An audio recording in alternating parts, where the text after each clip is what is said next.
IVM.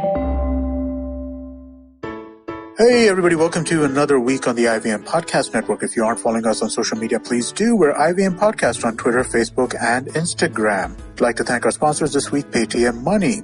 As we go into God knows what week of the lockdown, we've been trying to make sure that we get as much content out to you as possible. We had some interesting episodes in the last week. Cyrus Says we had Angad Singh Ranyal on it. That was a fun episode to listen to. On the Filter Coffee podcast, we had Taslima Nasleen and Arunav Sinha on that. That was another great conversation. Karthik Srinivasan joined Varun on Advertising is Dead. And guys, look for Pratik Oswal on Paisa Vaisa podcast with Anupam Gupta. That was another great episode. I'd also like to let people know that the show that we're doing with Mr. Ashish Vidyarthi, Begin the Journey, is now going to be releasing 3 times a week. So do check that out. I'm sure you'll enjoy that. And let's get started with your show.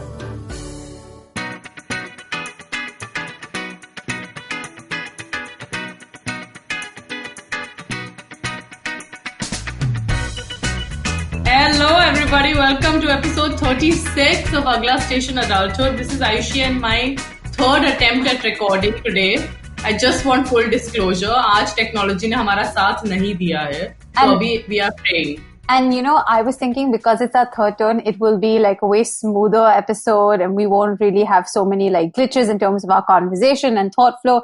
And then immediately I had 9 different things I wanted to say at one time and I just made a sound that you didn't hear because the sound was because I choked on my own words.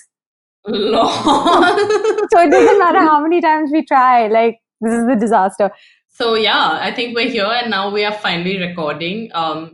Today is a Wednesday. Ayushi and I just finished working out. Yes. It was intense. My body hurts, but I feel fresh and pumped. Yes, and we're definitely in a better mood than when we tried to record this afternoon, which was pre-workout, which just goes to show that all these coronies are right.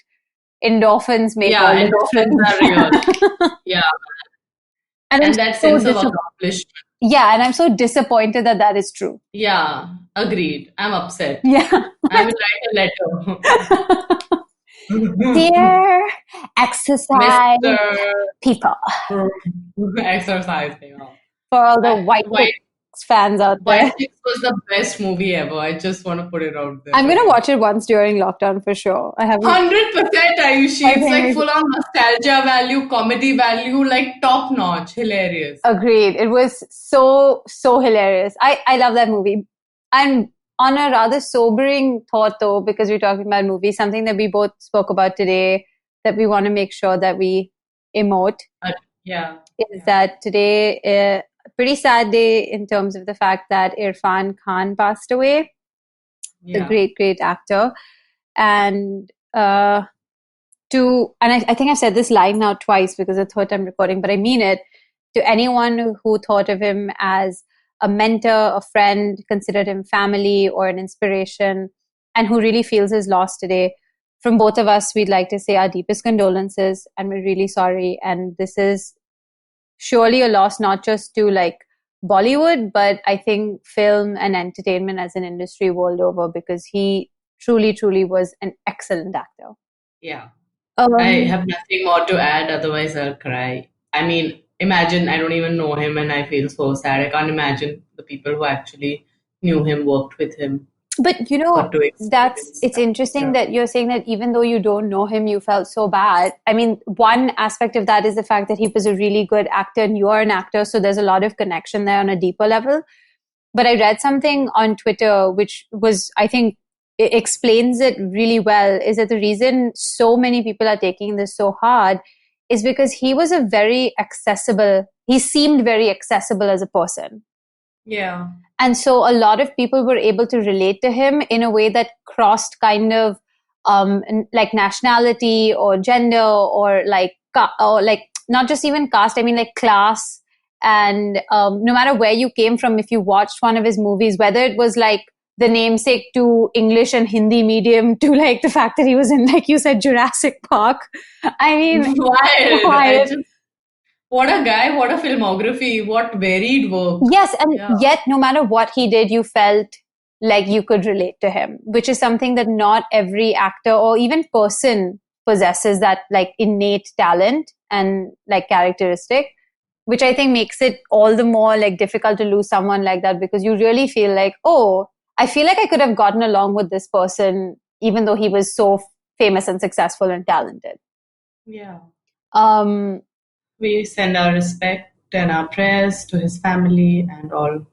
Hope that, I mean, it's going to be a hard one, but death is probably, he's in a more Better peaceful, place, less yeah. painful place. Yeah. And think about it this way, guys. Imagine we're kind of lucky, even if if it brings his work to the forefront of your watch list for the next couple of days. How fun You is are that going to blessed. be? Yeah. You are blessed. Like on that note, like I'm going to watch Maqbool tonight. It's one of his films which I actually haven't seen because we were too little when Maqbool released Right. to watch such adult content or whatever. So I Right, have right, never right. watched Maqbool.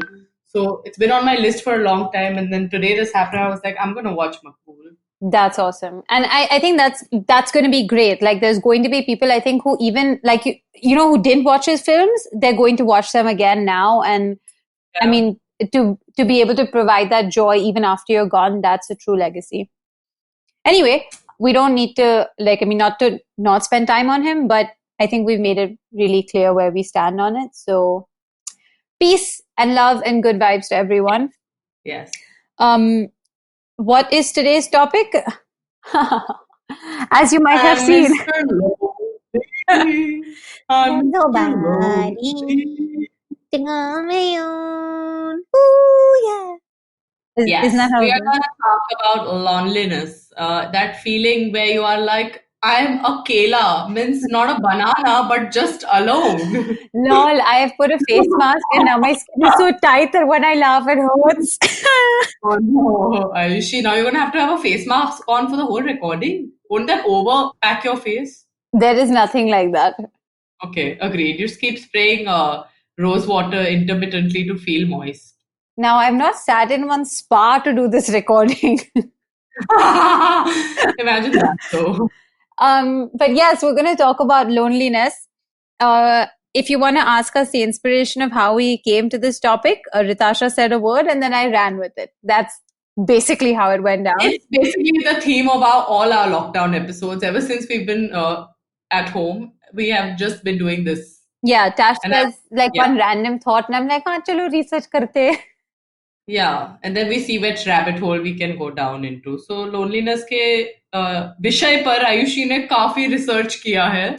I have done a bit of research, and there is, I think, a neuroscience angle to it that I would like to discuss with you and have our listeners also learn about, because I think there are some valuable takeaways in realizing, I think, the dangers of loneliness as well. And not just like the obvious ones that you and I might consider in terms of like, oh, you're alone, but there are other things to consider as well. So I definitely want to get into that. But before we do, instead of signposting, how about we just start this by saying, what does loneliness mean to you and I? And have we ever experienced it in our lives? Because something that I would like to remind you and I at this juncture is that this is very much a station in adulthood, Oh yeah, of course. Like, yes. I think, and specifically in your mid to late 20s, it's very possible to fall into a little bit of a lull of loneliness. And because I'm assuming a majority of our listeners are urban dwellers, it's very, very normal and possible that in this time, if you live alone or away from home, or even if you're in your own family home, there's a lot of loneliness that you can feel, and it happens. It's okay. I mean, we would all be lying if we say we've never experienced the feeling of feeling lonely or lonesome or just Oh my God, unsupported. My birthday episode, didn't you get me to admit that sometimes I'm lonely? Yes, Aishi, and because it is the truth. And why would we lie to our listeners? Aishi, by the way, I'm so proud of you that you don't lie to our listeners, and this is your confession booth. I enjoy that. I know. I've told this. I think I lie. Not that I'm some sort of like pathological liar. I think what I'm trying to say is perhaps I'm more guarded in what I share in my own personal relationships as opposed to on air. I think, like I've said it before, the fact that I can't see anyone means like no one's listening. So I just say whatever I think. It's very liberating. Yeah. Yes. So loneliness to me, I would like to say, has featured in many different ways in my life. Mm-hmm. I have experienced it And of course, the biggest cliche of my loneliness in my entire life, especially my teenage years, used to be the loneliness of not having a boyfriend. Now, I mean, I'm just going to put it out there in as plain and simple words. Because when you're in the ninth, 10th, 11th, 12th standard, or even in college, first, second, third year, everybody's dating everyone, and you're just sitting there twiddling your thumbs, being like, excuse me, why am I not in this companionship? Because I think that companionship aspect is very, very important also to this feeling of loneliness. Because like your family and friends are always there to support you. And like, don't get me wrong, I've had a very supportive friend circle and my family is so too good. But still, at the end of the day, even if that child or that teenager or that young adult can feel lonely, it's a real feeling. So that used to happen. And I guess sometimes, like when you're away from home also, like I remember when I was in college and you feel a little distant and it's a new world and it's a new place and all of that, then yeah, some days you just feel like nobody gets me or nobody from my old life is here to help me and all of that. But like, yeah, see. No. I'll continue. Finish your thought. No. It's not a thought. I was going to tell you another story about how I've seen loneliness in other people and then also like taken that into consideration. Like, for example, my Nana. Like, Right. if I think Yes, we of a talked about lonely this. person, then I think of my Nana who, like, in fact, my Nani passed away when she was 53. So, which is pretty young. Yeah, he So, was he's been very early. alone. Yeah.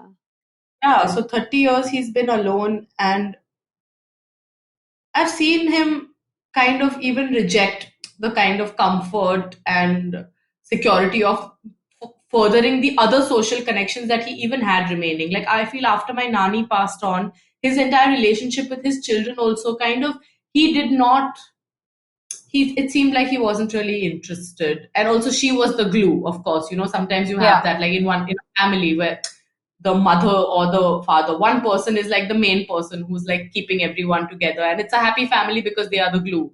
And then when that glue goes, you suddenly, I guess, yeah. So I've always thought of my Nana as a lonely person, but he never expresses it, and that's another thing. Like, I guess it's too hard for him to admit, or maybe it's something that he just does not want to face, or he's accepted it so much and he's become like defeated by it that he's like, now it, there's no way around this is how it's going to be forever you know I can fully understand that. And I think there's two things that I kind of would like to discuss more with you is A, in terms of your personal loneliness part, like when you were talking about when you were younger and like it was more out of like, oh, everyone has a relationship and that's why you feel left out.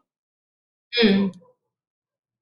And Yeah. that's very natural at that age because it's that thing of you're not paired up whereas everyone else is paired up. But I think that one is a little bit more um that's kind of part of that adolescence phase of friendships changing, you growing up, noticing boys, noticing the other gender or whoever you're attracted to. Sorry, I should put it that way. And it that causes a lot of internal turmoil and flux and up and Yeah. down, and you're not really sure where your hormones are at. So that kind of loneliness, again, I think is more like a phase as opposed to it being a choice.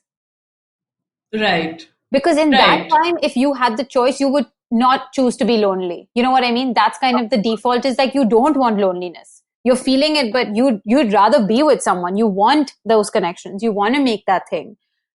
Yeah. Whereas I think once you start getting older, like in terms of say your grandfather, it almost becomes like loneliness has become a choice for him. Like he's chosen to not work on certain relationships because he feels feelings and he doesn't want to engage. He doesn't want to interact. And I think it's really interesting because, and here's my little nugget for you, is that there's been a lot of research done on loneliness. Mm-hmm. And research shows that lonely people have a negative bias when evaluating interactions. So they are actually more perceptive of negative rejection and potential rejection. So they already feel like I'm already lonely, who's going to want to connect with me, so it. Right. Is that Yes. And right? they look at all interactions with like a negative bias. So their whole thing is like, it's better to just avoid and protect myself from any impending rejection as well, because it could Correct. happen and I'm just not interested and then what happens is that loneliness breeds further loneliness because you actually make yourself more lonely by choosing not to have these interactions. And I understand that it's fully easier said than done. Like sometimes it's cripplingly hard to interact with people or to make new relationships and put yourself out there. Like I'm not saying that that's the solution. I'm just saying that it's really interesting that loneliness creates a negative bias when you look at relationships. So even the ones that were existing, like say your grandfather's relationship with his family members, he can start perceiving them negatively, and that's really saddening, if not dangerous. Yeah. Because I think what happens is that the loneliness has such an adverse effect on your mental health that it could go either way. Absolutely. Absolutely. Like, if anything, I think I mentioned this before. So, I mean, you can, you don't have to pretend to be shocked. But because you were shocked the first time I told you. Loneliness is apparently as dangerous as something like obesity in the sense that it raises your chances of an early death by 20%, by close to 20%. Oh my God, Ayushi. Thank God I'm only obese. I repeated my joke. I just had to. I'm so sorry, everyone. I like it. It's all right. I'll take it. That's wild. That's wild. People can die of loneliness. Well, in terms of dying of loneliness, yes, I know that there was this this sort of imagined thing that she died of a broken heart or you died of loneliness. But the reason why is because actually loneliness decreases the effectiveness of sleep. Okay, yeah, no, that makes sense. And then, of course, your sleep cycle getting is and no, sleep deprivation, first of all, is like a form of torture, like legitimately. Yeah. And secondly, when you don't sleep, your body is not resting and it's not getting that rest period that it needs to be at its optimum when it's awake, right? Like everyone knows that sleep is so incredibly important. And that's why I'm taking like so many naps, just stopping. Yeah, and she has also just finished watching like Money Heist, so she knows that Bichara Rio was sleep deprived when he was being tortured. Yes, all of that dangerous stuff as well. But what I'm saying is because of sleep deprivation, you're more likely to get depression, you're more likely to have a weaker immunity, you're more likely to succumb to various illnesses because your body just doesn't have the requisite strength to take care of itself. Yeah. So imagine it's just this feeling of loneliness that can lead to these things. So it's not something to be dismissed. And if you are feeling lonely, if you're feeling like that dejectedness or that feeling of being alone, it's definitely something to stop and introspect as to why it's happening. Absolutely, because awareness is the first step. Like there's a UCLA loneliness scale where there are a couple of questions like measure loneliness. I know, it's such a sad thing to say, right? It's like on a scale of 1 to 10, you are like only 6% lonely. Oh my God. But I can't imagine that there's anybody in the world, like not one person who will say, okay, I'm not even 1% lonely. Yes. And actually, if you hear the 5 questions that you can, that the loneliness scale has, you will realize that you will answer in the negative or affirmative to a lot, like to these 5 itself. And there is a certain level of loneliness that you carry in your own, even if you are in a happy, say, partnership or you have a happy family life. Yeah. So like, for example, just the 5 are, do you feel like you lack companionship? Do you feel left out? Do you feel in tune with people around you? Do you feel outgoing or friendly? And do you feel there are people that you can turn to? Now, out of these 5 questions, I don't think that you could reply to each one of them with 100% positive response. You know what I mean? Yeah, because also now, I mean, please indulge me as I go down this other path. I love it. But I am like literally at war with myself. So while everything is in place and everyone is supportive and the connections exist, sometimes I feel left out by myself. Like sometimes I feel unable to connect with myself. And it's that wild thing where there are 2 people living inside me. One who wants to do the right thing and be the best version, and one who's just like, this shit, everything sucks, let's kill everyone and kill ourselves. Wait. No, Okay, we didn't that's discuss too this in the dramatic. first two episode trials. Like, you I didn't was, talk about okay. murder.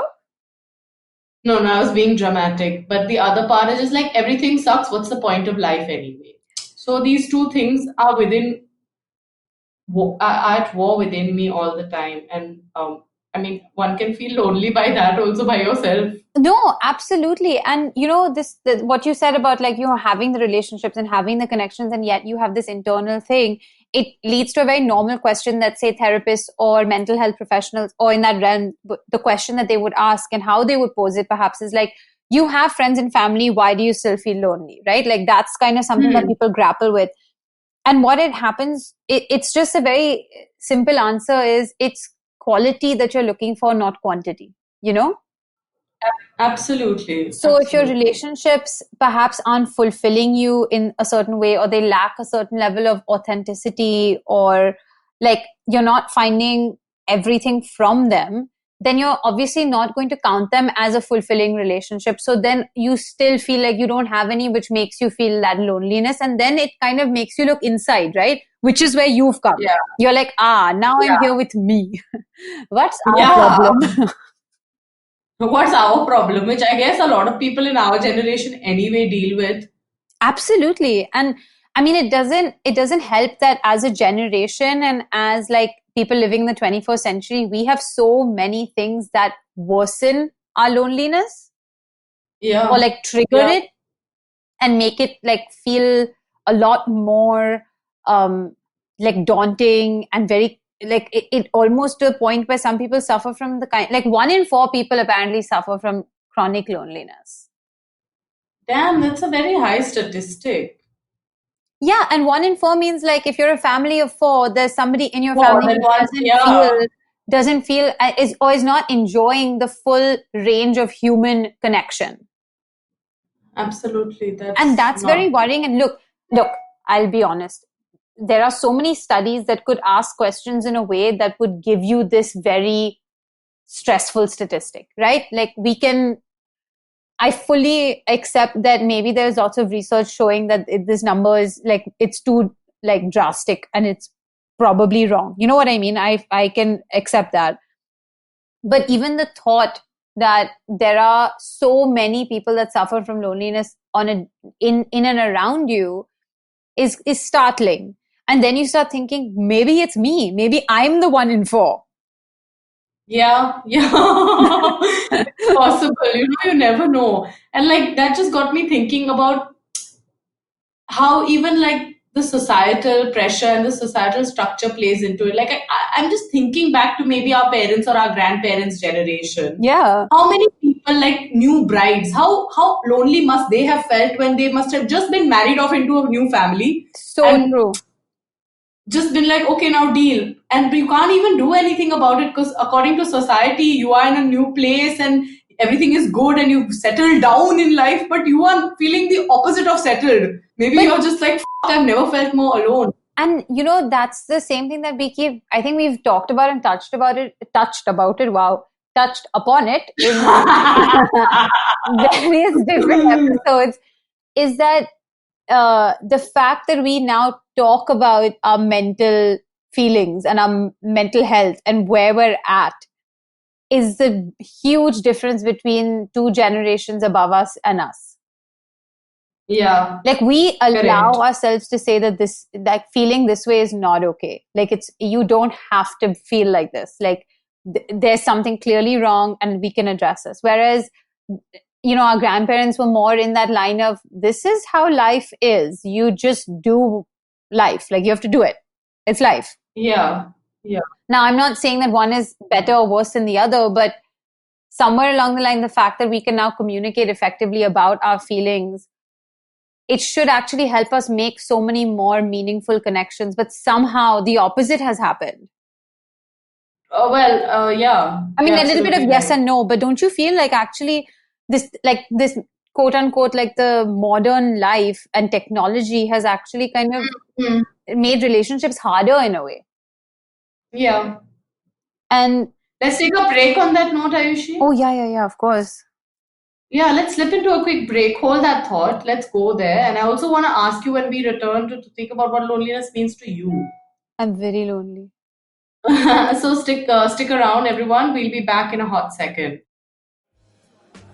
बेटा, did you know 79% of all scientists in NASA are Indian only? देखो, India में tax सिर्फ middle class भरती है. Everyone is just enjoying free यार. आजकल के youngsters are only interested in partying and enjoying. उनको देश की पड़ी ही नहीं है. बेटा तुम बस शादी कर लो, उसके बाद तो you can enjoy life like anything. I will tell you what this country needs. This country needs 15 years of dictatorship. That is the only way to become a superpower.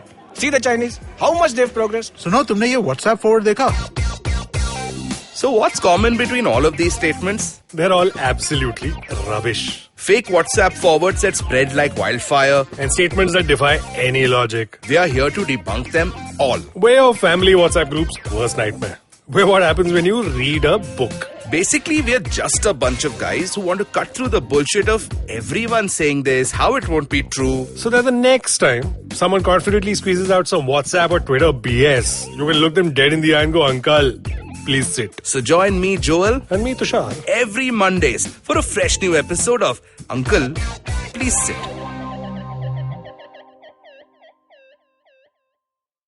And we're back. Hello, Aishi. Hi, Tash. Yeah, so where were we? Loneliness.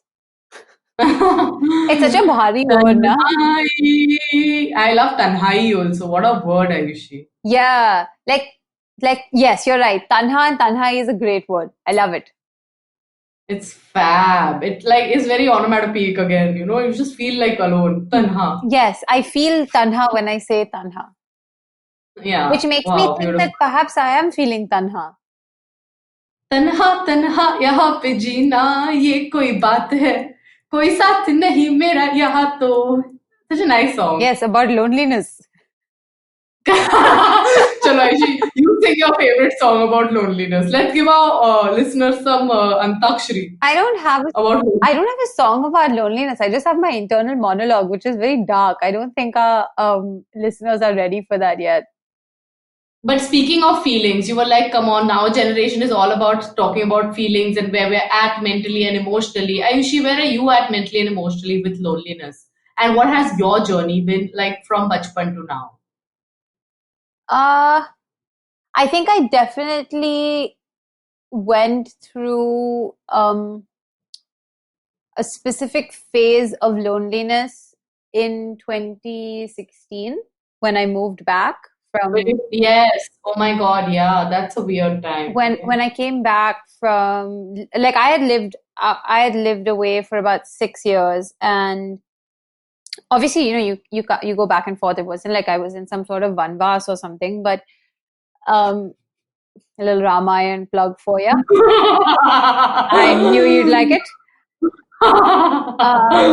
But you know, moving back in 2016 and trying to make connections with people that I thought were already my friends, Yeah. it wasn't easy. And what happened was, because a lot of my friends had moved home or were already home from a little bit, like a year or two before, I kind of felt like they had all moved on together and I was left behind. Now, I'm not saying that this is true or it's not true or what. I don't want to get into like how that played out, Yeah. but it was more about how that made me feel. And I truly felt for a little time. And you know what happened was, when you leave university where you've had a very intense set of relationships for like 3 or 4 Yeah. years, where you've been like all up in each other's business because you're living with the same people. And I lived with the same people for 3 years, you know, like they became Yeah. very close to me. And so I went from very intense friendships to coming back and realizing that I don't have that here, and I'm having to relearn it. And on top of that, the ones that I thought that I had were all like, I could not understand how to navigate those relationships for a while. And I didn't want to burden my parents by telling them this, because you know, like how I don't like to talk about it because it makes me feel weak. And on the other hand, I didn't want them to worry about me. Yeah. So it just became, So then you suppress it like a fool. Of course I did, but I fully knew at that time that I was angry and I was upset, but moreover, I was just sad. Like I was sad for a while. I was sad for myself. I just kept feeling bad. And I didn't know what to do in terms of like, I need to stop feeling bad for myself and I need to put myself out there. But that switch of accepting that you have to put yourself out there was so hard. It takes a lot of courage. Yeah. Oh my God, it was so incredibly hard. And I didn't enjoy it. It wasn't like the best year, even though it was a great year because so much was accomplished and like, first job, graduation, like great little holidays throughout and like happy memories. But there was underlying sadness for the last couple of months. And I feel like that's when I not suffered, I don't want to say suffered, but I definitely dealt with loneliness because I felt alone. Like I felt like I didn't have anyone. I felt like I didn't have anyone that understood me. And it didn't help that when I moved back, again, similar to what you said, that a lot of people were in relationships. And so then the whole social dynamic is also different. Yes, and on top of that, there was social, like not only had the relationships changed, people, I could not understand who and how and which group. And I know it's all very, like, it's very silly. It's very silly, I know, but it made me feel very alone. Yeah. And yeah, no, I feel you. I think that was possibly the height of my loneliness. But now and again, I'll admit, I'm 28. There have been more than enough times where I have felt like, oh boy, oh no, dangerous road. Oh boy. Shut the door. Let's not go down there. And I know what is on the other side of that door. I know what I don't want to go down to like explore is the fact that, yeah, there's like a little voice in my head that says, you're alone. And have you ever considered why? And that's like a lot. That's a lot to have to think about and deal with. And because it makes you question yourself, and that's not what we want to do. Like, you don't want to doubt your own worth. And somewhere, I guess, that happens. It's absolutely natural. I mean, we all feel it. Yes. And I know that I weirdly enough, I didn't want this episode to become about like self-worth and like that kind of stuff, but it is true that... But it's all linked to each other, no, Ayushi? Absolutely. And the sad thing is that loneliness is a very, very severe state of being. And it's sad that it kind of becomes like this, what's the right analogy for this? Like lack of self-worth or not analyzing self-worth is like a recipe in the dish that is loneliness, if you know what I mean. Like all of this stuff contributes to making that end result of loneliness biryani, Yeah. And that makes sense. Yeah, like maybe there was a better way to explain it, but I'm hungry. So that's where I'm at. Yeah, I mean, you mentioned that and then I was immediately taken back, and I can't believe I forgot to mention this earlier on, but I particularly felt extremely lonely in 2016 also when I started shooting for the television show Bado Bahu. Oh my God, yeah. Game. Yes, you did. And like I moved away from you guys, like, and y'all were like an hour and a half drive away. My parents were right there also 1.5 hours away. But yeah, man, you feel like shit. There's no other way to describe it. You feel like, is anything worth it? Is this worth it? Whatever is happening, whatever I am doing, am I even doing the right thing? You keep questioning and you kind of fall into this like spiral of like a bit of self-doubt, a lack of self-worth, and all of these things peppering the dish, I tell you. Yes, you are right. Then you have it, a nice tasty plate of lonely biryani. It's like a dish for one, and it's just not as fulfilling, and it's cooking for one anyway, so hard. But yeah, and shall I provide a little bit of little research here, some gyan? Of course. So hit me with your best shot. Yes, so I did a little research, and I read a couple of papers from this from John Cacioppo, I hope I'm saying his name right. It's John and then Cacioppo. And he was the director of the Department of Cognitive and Social Neuroscience at the University of Chicago. And he is actually the co-founder of social neuroscience. And before we go to loneliness, let me just quickly explain what social neuroscience is. Social neuroscience is, yeah, I'm confused. No, it's actually very simple. It's basically the study of neural mechanisms within a defined social species. So we as humans are a defined social species, right? And our neural mechanisms and how they affect us and our relationship in this subspecies is like the study of that, essentially. Okay. And so it's a real thing, like they study this shit. No, right. And he had to actually, because you know how these things are, right? People thought of these kind of ideas as more of a social science because like they talked about society, right? The minute people like think society, they're like, oh, that's a social science. It's not really like a scientific science. But to prove to not only his peers and his like other academics and the community at large that it falls under the bracket of a science or at the crossroad of social science and neuroscience, is that he was like, look, the brain, or this is how I understood his writing. Let me just preface it. If I have misunderstood or I'm getting it wrong, please let me know and educate me. But from what I understood was he kind of wrote, if I'm wrong, please let me know. I'd love to know where I've misunderstood, but this is what I got from it. And essentially what it is he said, look, your brain is the organ that's made for creating, monitoring, nurturing, and retaining social connections, right? That's one of the functions. Monitoring and nurturing social connections. Yeah, that's one of the functions of the brain. Now, the question he asked is, so what happens in the brain when that is absent? When the brain is not working on nurturing these social connections, when the brain is not working on monitoring them or retaining these social connections. What happens? And that's what he's saying. So he's saying that means that a part of your brain has kind of gone into hibernation because it's not doing what it's supposed to be doing.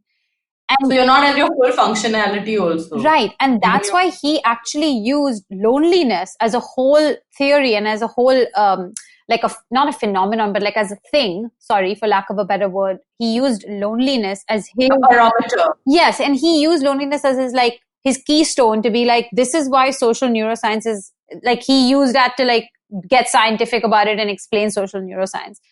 And he's written a lot about loneliness, and he had a lot to say on it. And his whole thing was like, look, at the end of the day, it doesn't even become about whether you have the connections or not. The question is, do you feel like you have them? That's actually the thing with loneliness, because there is objective isolation, and then there is perceived isolation. And perceived isolation is what loneliness is. Perceived isolation. So then it again is back to how you view the world and how you view your relationship. Exactly. But what was interesting about this is the way of say. No, I was just saying, but what was interesting about this is that there is a science to it, because your brain is not designed for you to be alone. It is not designed to be lonely as such, because like a duty and a function and a talent even of the brain is nurturing social connection and human connections. And we've always craved connection. Like as a human entity, we have like even our human. I mean, it's a whole community thing. No, we've always thrived in community. Right. And it's not even just about like this human version that we are now. Like whether you look at apes, monkeys, anything in our genetic pool, all of them are very social, tight-knit species or like beings. You know what I mean? So our brains are wired to that. And when you're lonely and when you don't have effective relationships like this, it does take a toll on your brain. There is a scientific and physiological reaction that your body is having. So like my thing was, when I was reading this, I was like, damn, it's not just sad to be lonely. It's unhealthy to be lonely. It's bad for you. It is. Yeah. That's so interesting. That is, I mean, yeah. And he even says it in a way. It's as clear as that. Yeah, and he says it like he explains it really well. If you read, he's done a lot of interviews and they explain his theories like, pretty casually and easily. Is that even if you have just like people say, oh, I have a therapist, I talk to people, like I'm not lonely or I don't have a problem. And it's like, no, because actually human beings have a need for rich reciprocal bonds. And contrary to what economists might say, we need mutually aided protection. So in terms of like a therapist or, like a doctor, it's not mutual. Like you want, like actually what your brain really needs is a cross flow back and forth, right? Like you have to also feel like you are helping the person. That's when you get a lot of need fulfillment as well. Yeah. And those kind of things make it really important to just realize how necessary it is to kind of work on your relationships. And I think it does go back to, I think, something that we discussed was it last week that we discussed it? We talked about like you have to take the time to put in that thing to that relationship. When we talk about patience. Yeah, like this is like, I think these are quite connected in that ways that you have to have patience with the relationship, because you might think that you're not making any headway with a friend and then you just give up and you're like, okay, I'll just be lonely. But no, it requires patience. And yeah. Oh my God, Aishi, you see how our topics are also well connected and we are a wholesome baby adult experience? yeah, but I like this one. I think this one kind of hit not close to home, but it really reminded me that you have to work on it. If you feel lonely, if you really want more connection in your life, if you want more people in your life, or you want more meaningful relationships in your life, or you want more out of the relationship that you already have, like I think you have to work at it. In this modern world, actually, also what has happened, and I feel like this whole materialistic race or whatever, just the need for more and more material wealth, we are somewhere losing the human connect big time. And that's not cool. I mean, I think it was Mother Teresa who said that the greatest poverty is loneliness. But I mean, no, but it's true, because I mean, look, they did a study where they asked people to describe an evil person and a good person. Okay, just go with me on this. So when I ask you to think of an evil person, the words that primarily came up were uncaring, cold, calculating, vindictive. And the words that came up when you ask someone what a good person is, these are the words that generally came up, which was kind, generous, empathetic, nurturing. Yeah. Okay? Now, and this was common across a lot of age groups and cultures.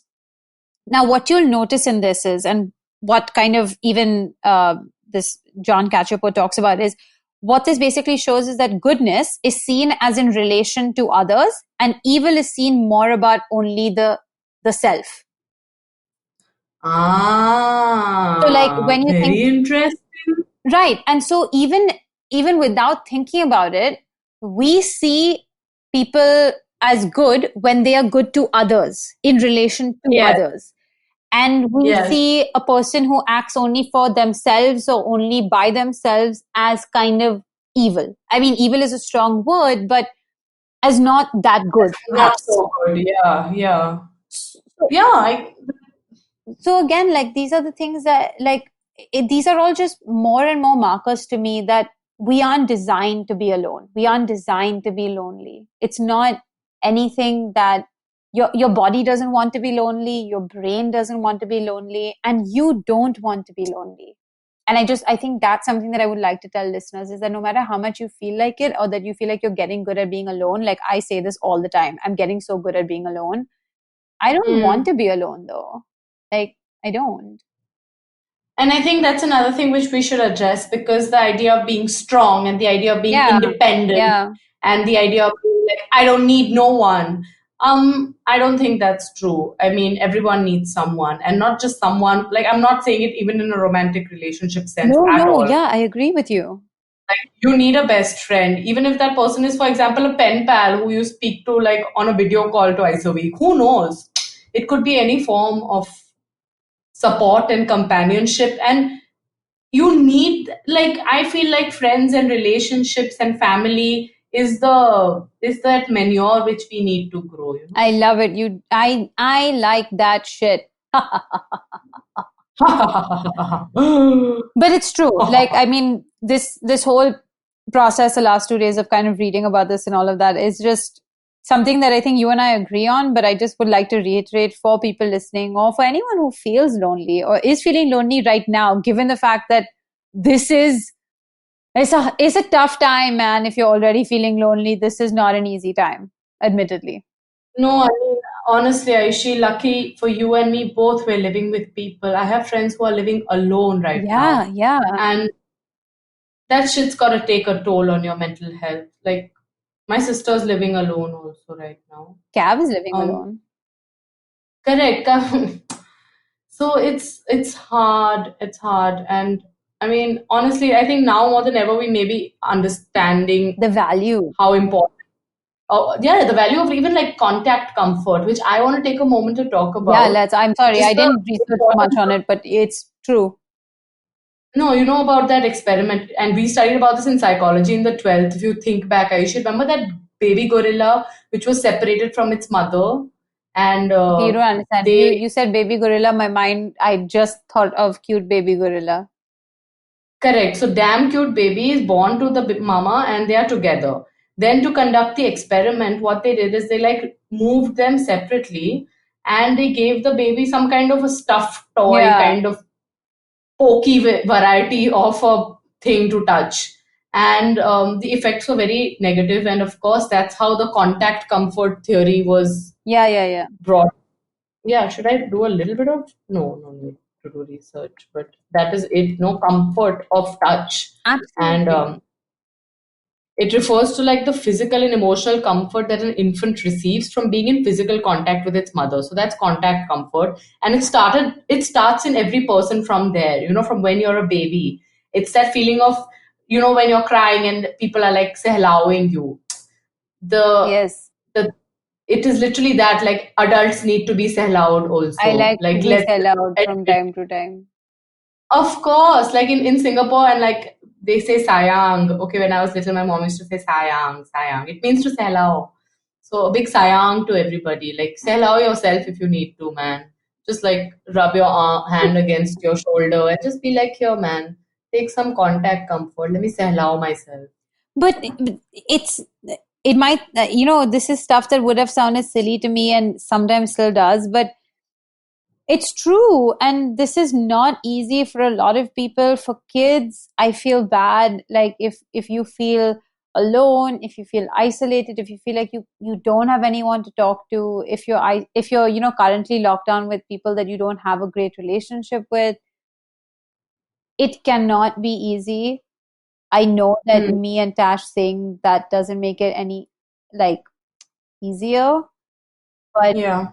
please know that you, for whatever it's worth, you can fully reach out and like DM or tweet or write in whatever way and be like, yo, I'm lonely.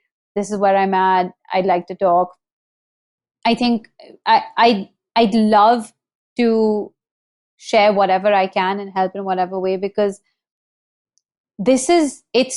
loneliness is far more dangerous than I even realized. And I'm going to make a concerted effort for me to not be so lonely. Like, I know that there are times where I have felt lonely in like the last couple, maybe months even. And I don't want my brain to go through that. I don't want my body to go through that. No, absolutely. And for a health Yeah. reason, more than anything, to take care of yourself also means to acknowledge this part of your feelings and to deal with it. One more thing to work on. Oh my God, I'm exhausted. I agree, but this one should be fun, right? Because this might mean like letting more people into your life, or Agreed. letting more Legend. authenticity into your life, perhaps. I'll be honest with you, I have just been a little bombarded by my home situation right now with just everything that I've been actually craving some solitude. So want to go on a spa retreat by myself. Hello. 1 second. Again, let's just make one. We should have said this in the beginning. Loneliness does not mean that your family should not give you space. I am hoping that my mother can hear me through the door. Space is very important. Guys, okay. Space is key. Space is the dish that is also space. Wait, I can't put it into the biryani analogy. Ayushi, stop it now. Enough with the food. I think you need to eat your dinner. Yeah, but space is really important actually, because even in terms of like solitude versus loneliness, like the difference is choice, right? And consent. Like you are choosing to be alone. You're choosing to be to have that solitary time to reset yourself. That's very important. And take that time, take all the time you need. Just I think you have to make that distinction between when you're feeling lonely. Like if it's gone on for really long and now you're just becoming a little bit sad egg, don't be sad egg. It's okay. Yeah, you can be sad also, but then means there's lots of other sad eggs also. Like don't think only you are sad egg. Okay, we all are sad eggs sometimes. This is for sure. Like nobody is alone even in their loneliness. Yes. There is not one feeling that anyone can feel and be like, no, I'm the only one who feels like this. Arey bhak. It's not possible. It's not possible statistically. Like it's not possible. Also, there are 7 billion people. Seriously, 7 billion people, and you have the guts to start like being like, actually, it's only me that feels this. No. Yeah. No. I'm sure there is someone somewhere exactly in the same boat as you are or as I am, and that is solace enough for me. And hence, even in loneliness, we find togetherness. End of episode. It's now dinner time.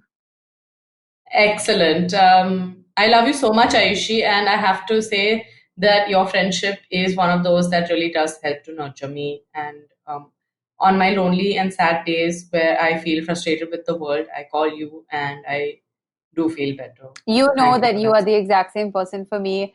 And even when you don't reply, I incessantly message you to the point of like, I don't even care if she doesn't reply.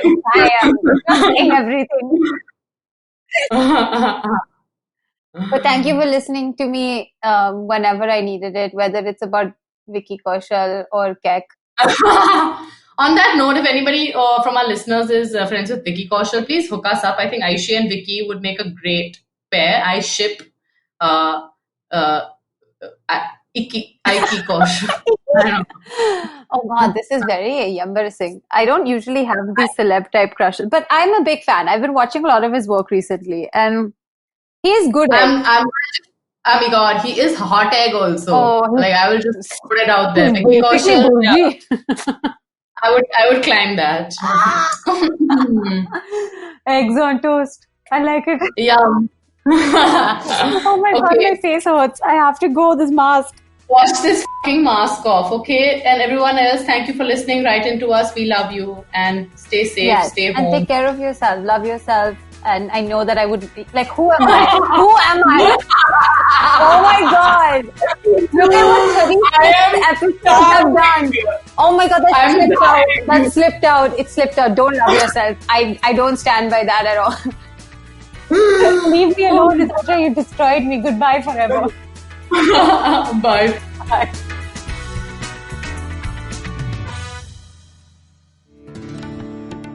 India's a massive subcontinent, home to truly stunning diversity.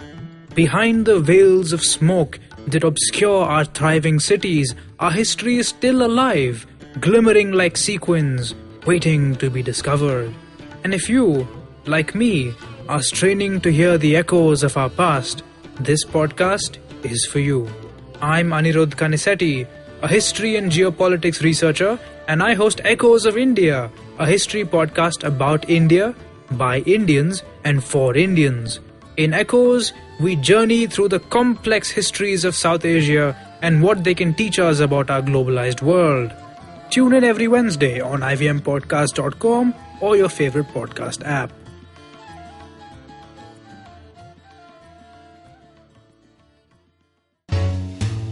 Hi, I'm Satyajit. Hi, I'm Racheta. We are from the Open Library Project and we host a podcast called Paperback. Paperback is a podcast where we engage with stalwarts and experts from various industries, suggesting non-fiction titles that contributed to their journey in a big way. We've had guests like Anjali Rana, Dr. Marcus Rani, Dr. Swati Lodha, Ambi Parmeswaran, Apurva Damani, and many more on our show Paperback. Find new episodes every Wednesday on IVM Podcast app, website, or wherever you listen to podcasts.